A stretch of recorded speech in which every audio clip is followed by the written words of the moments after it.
Leute, das ist krass. Auf dieses Video haben wir wirklich jahrelang hingearbeitet. Lasst mich euch eine kurze Rückschau geben. Im Juli 2023 haben wir die originale Kabine sandgestrahlt und neu grundiert. Das sah schon richtig krass aus. Hier ein Ausschnitt von damals. Und hier nach dem Sandstrahlen. Ich weiß noch, wie unglaublich mich der Schritt motiviert hat. Endlich war Fortschritt zu sehen. Im April 2024 haben wir dann mit der Verlängerung der Kabine angefangen. Der Plan war konkret, die Kabine 30 cm zu verlängern. Das heißt, wir mussten die komplette Rückwand raustrennen, die verrosteten Kotflügel rausflexen, Teile neu vom Lasercutter bestellen und ganze Kabinenteile nachbauen. Das war wirklich ein Fass ohne Boden. Viele Probleme und wir haben die Arbeit extremst unterschätzt. Im Juli 2024 ging es dann aber weiter und wir konnten relativ schnell den Rahmen der Verlängerung bauen. Tja, was dann folgte, war wirklich wild. Ich dachte, ich produziere einfach weiter fröhlich Videos, aber das Kabinenprojekt hat einfach nicht aufgehört. Es folgten also 26 weitere Tage, an denen wir an der Kabine gearbeitet haben. Und die zeige ich euch jetzt in der Zusammenfassung.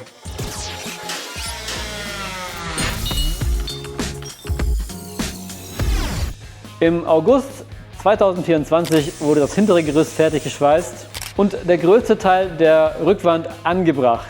So sah damals der Zwischenstand aus.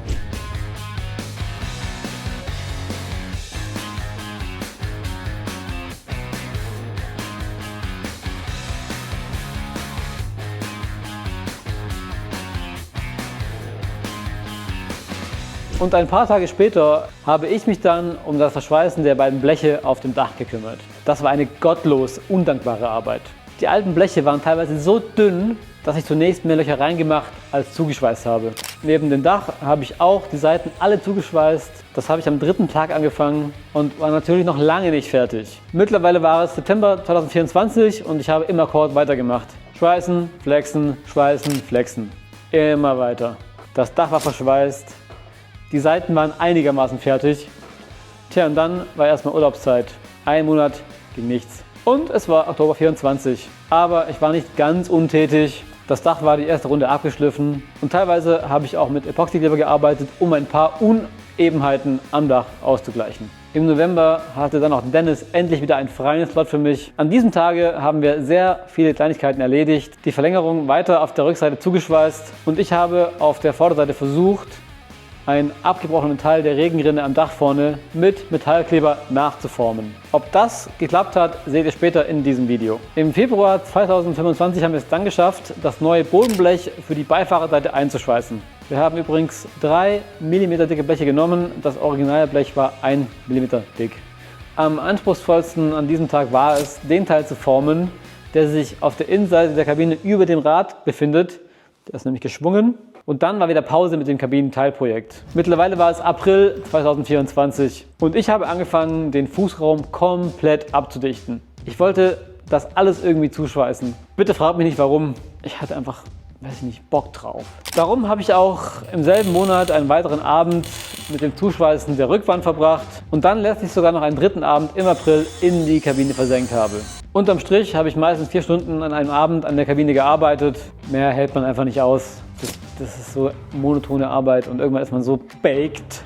Juni 2025 ist dann mit einem sehr produktiven Tag gestartet. Dennis und ich haben an einem Tag die neue Bodenplatte für die Fahrerseite eingeschweißt, einen Nachbau der originalen Luke produziert, denn die alte war einfach zu verrostet. Und dann haben wir sogar noch die neue Luke eingeschweißt. Und zuletzt habe ich noch den Durchgang von der Kabine zum Koffer aus der Rückwand geschnitten. Juni 2025 war übrigens auch der Punkt, an dem ich etwa entschieden hatte, regelmäßiger an der Kabine zu arbeiten. Darum habe ich auch im selben Monat nochmal einen Abend in und an der Kabine verbracht und in den unbequemsten Positionen weiter daran gearbeitet, die ganzen neuen Teile vollständig einzuschweißen. Juli 2025 hat dann genauso gestartet, wie der Juni davor aufgehört hat. Schweißen, flexen, schweißen, flexen, schweißen, flexen, immer weiter. Es hat nicht mehr aufgehört. Und das ging endlos so weiter. Am 9. Juli, am 16. Juli, am 28. Juli und am 30. Juli. Der 30. Juli war dann übrigens der 17. Tag, an dem ich generell an diesem Hussar-Teilabschnitt arbeite. Und dann war auch schon August, also 25. Der Monat ist damit gestartet, dass Dennis und ich einen Termin hatten, um uns um die Türen zu kümmern. Vor allem die Unterseite der Tür war stark verrostet und musste repariert werden. An diesem Tag haben wir außerdem noch ein paar Teile aus der originalen Luke, die wir beim eigentlichen Einbau der nachgebauten Luke vergessen hatten, aus der alten Luke rausgetrennt und in die neue Luke eingeschweißt. Und damit war tatsächlich ein Meilenstein erreicht. Es waren alle Schweißarbeiten erledigt und ich konnte mit dem Spachteln und Schleifen beginnen. Hey, nicht mehr Schweißen und Flexen, jetzt ist es Spachteln und Schleifen. Wow! Was ich dann am 12. August auch direkt getan habe. Das war dann auch leider einer dieser Tage, an dem man realisiert, dass man wieder viel länger brauchen wird als gedacht. Mein ursprünglicher Plan war nämlich, die Kabine Ende August zu lackieren. Damit das Schleifen so einfach wie möglich geht, habe ich mir natürlich entsprechendes Werkzeug besorgt. Wie zum Beispiel diesen Handschleifer, für den ich dann natürlich direkt einen Oswag-Generator erstellt habe, um mir den passenden Absaugadapter zu drucken. Übrigens habe ich zum universalen Absaugsystem Oswag auch schon ein Video gemacht. Ich habe es hier unten in der Videobeschreibung verlinkt. Und dann war auch schon Tag 20. Auf dem Programm stand wieder Spachteln und Schleifen und Spachteln und Schleifen. Ihr wisst, langsam aber sicher konnte sich das Ergebnis aber sehen lassen. Und ich habe auch die vorhin beschriebenen Epoxy-Reparaturen weitergeführt, bis die Augustarbeiten dann auch am 27. August mit einer längeren Schleifsession ihr Ende gefunden hatten. Boom! Es war schon September. Die Kabine war noch nicht bereit, lackiert zu werden. Mein ursprüngliches Ziel, das im August zu machen, weit verfehlt. Darum, neuer Plan, Oktober.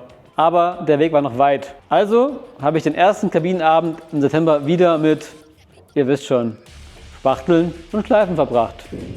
Oder auch Tag 23 oder in anderen Worten, der 15. September bestand aus derselben Tätigkeit. Natürlich immer mit Gasmaske und Gehörschutz, damit man auch so richtig schwitzt und nach einem Tag richtige Mahnmale von der viel zu festsitzenden Maske im Gesicht hat. 2 Tage später, also am 17.09., hat dann Dani mir seine Hilfe angeboten. Zusammen haben wir dann die Arbeiten an der Kabine erledigt. Insbesondere Danis Liebe fürs Detail war hier auf jeden Fall wichtig. Ohne Dani wäre der Eingangsbereich wahrscheinlich nicht so schön geworden, also die Kotflügel und der Türbereich, ihr wisst. An der Stelle hier Kuss, Dani, für deine Hilfe. Danke. Der letzte Schritt war jetzt noch die Türen.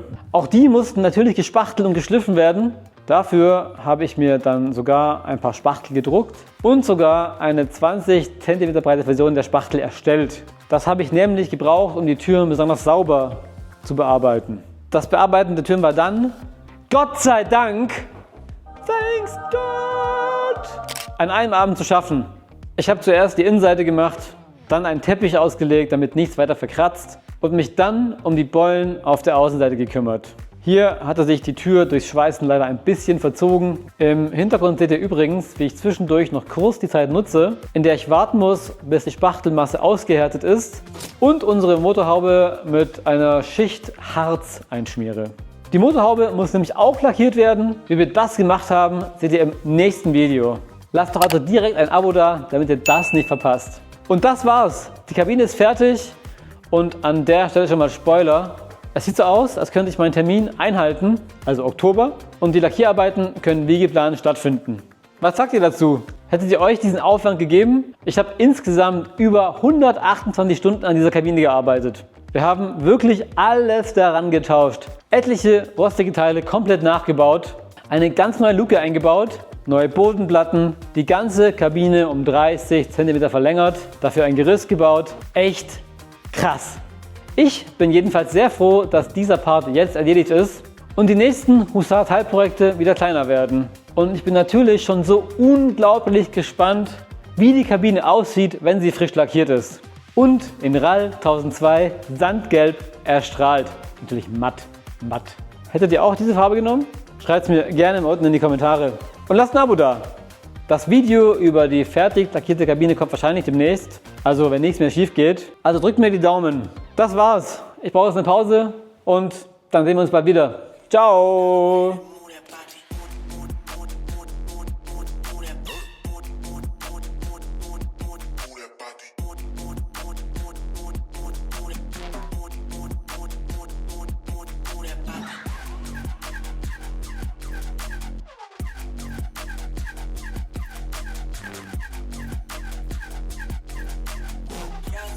Looking at me Wenn ihr Lastwagen liebt, abonniert.